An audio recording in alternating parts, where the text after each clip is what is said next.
Welcome to the study academy.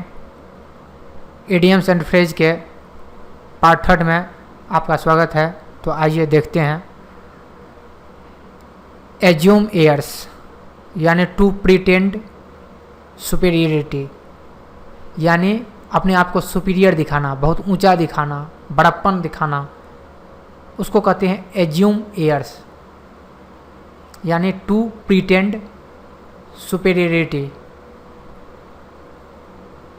After becoming an IAS officer, he has assumed airs, यानी जब वह जो है IAS ऑफिसर बन गया तब वह क्या किया, अपने आप को सुपीरियरिटी के रूप में दिखाने लगा, दिखावा करने लगा, बड़प्पन दिखाया कि हम IAS ऑफिसर बन गया है। तो एज्यूम एयर्स का मतलब होता है टू प्रिटेंड सुपीरियरिटी। उसके बाद एट आ स्टोन्स थ्रो, एट ए स्टोन्स थ्रो का मतलब होता है थोड़ी दूर पर। आप पत्थर फेंकिएगा तो थोड़े ही दूर जाएगा, तो उसी प्रकार से है एट ए स्टोन्स थ्रो का मतलब होता है एट अ लिटिल डिस्टेंस।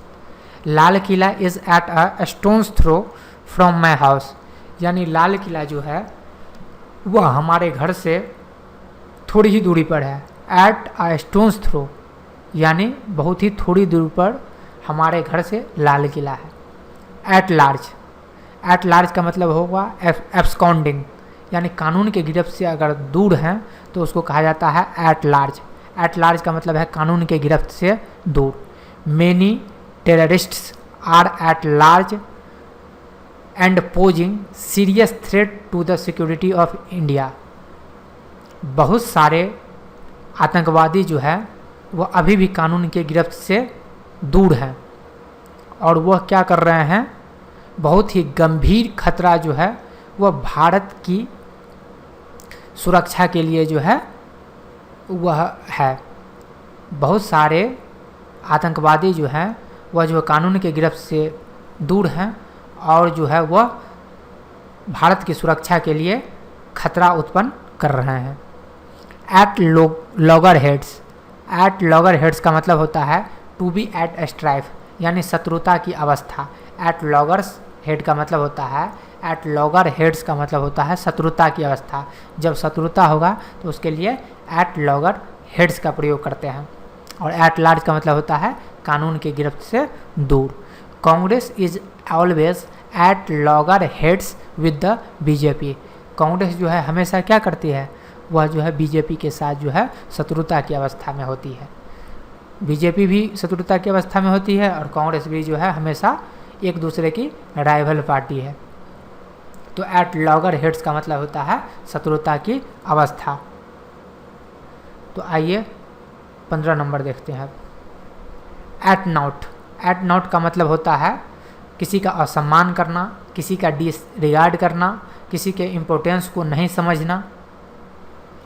तो leaders today set Gandhiji's ideals at naught, यानी आज के जो है नेता जो है वह क्या किए हैं, गांधी जी के जितने भी आदर्श शिक्षा थे उसको क्या किए हैं, उसका असम्मान करते हैं, उसको कोई इम्पोर्टेंस नहीं देते हैं, उसका डिसरिगार्ड करते हैं। तो leaders today set Gandhiji's ideals at naught, यानी आज के नेता जो है गांधी जी के शिक्षाओं को, गांधी जी के आदर्शों को जो है वह क्या करते हैं, असम्मान करते हैं, यानी उसको कोई भी इम्पोर्टेंस नहीं देते, कोई भी उसको वैल्यू नहीं देते हैं। उसके बाद है एट ऑड्स, एट ऑड्स का मतलब होता है असहमत होना। Various political parties are at odds in the matter of women reservation bill, यानी महिलाओं के लिए जो आरक्षण बिल है उस पर जो है बहुत सारे राजनीतिक पार्टी जो है असहमत है कि उनको जो है महिलाओं को जो है वह आरक्षण नहीं दिया जाए।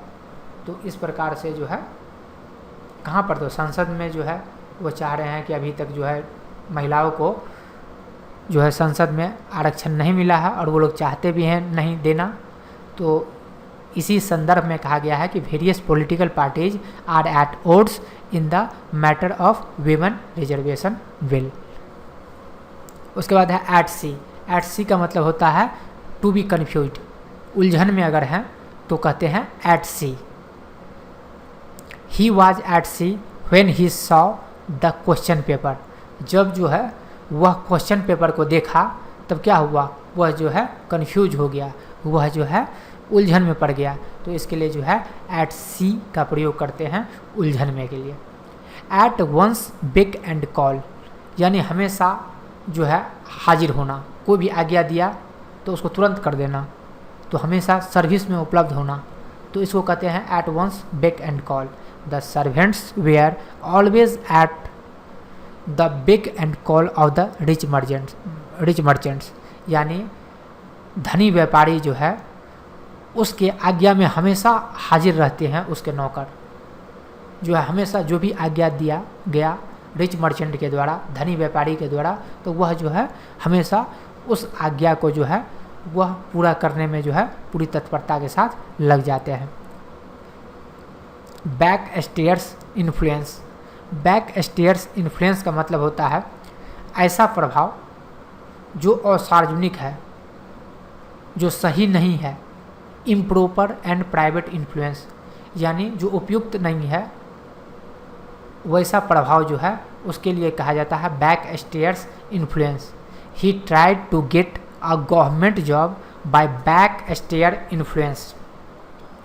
वह क्या किया, तो गवर्नमेंट जॉब पाने के लिए, सरकारी नौकरी पाने के लिए क्या किया, अपना जो है अनुपयुक्त और प्राइवेट प्रभाव का जो है वह यूज किया। तो वही कह रहा है he tried to get a government job by back stair influence, यानी वह जो है अपने प्रभाव का यूज करके जो है अपने जो है अनुपयुक्त या असंगत प्रभाव का यूज करके जो है वह क्या किया, गवर्नमेंट नौकरी प्राप्त करने का जो है प्रयास किया। बैड एग्स, बैड एग का मतलब होता है अ वर्थलेस पर्सन, यानी अवांछनीय व्यक्ति। एक व्यक्ति जो वांछनीय नहीं है उसको कहते हैं अवांछनीय व्यक्ति, यानी वर्थलेस पर्सन है, उसका कोई वैल्यू नहीं है, उसका कोई महत्व नहीं है, उसके लिए किया जाता है बैड एग का प्रयोग। Often a prodigal son of a rich father becomes a bad egg for the society, यानी एक धनी व्यक्ति का जो है, एक धनी पिता का सन जो है, बेटा जो है, जो अत्यधिक खर्चा करता है, वह क्या है, वह जो है समाज के लिए अवांछनीय व्यक्ति है, बैड एग है समाज के लिए।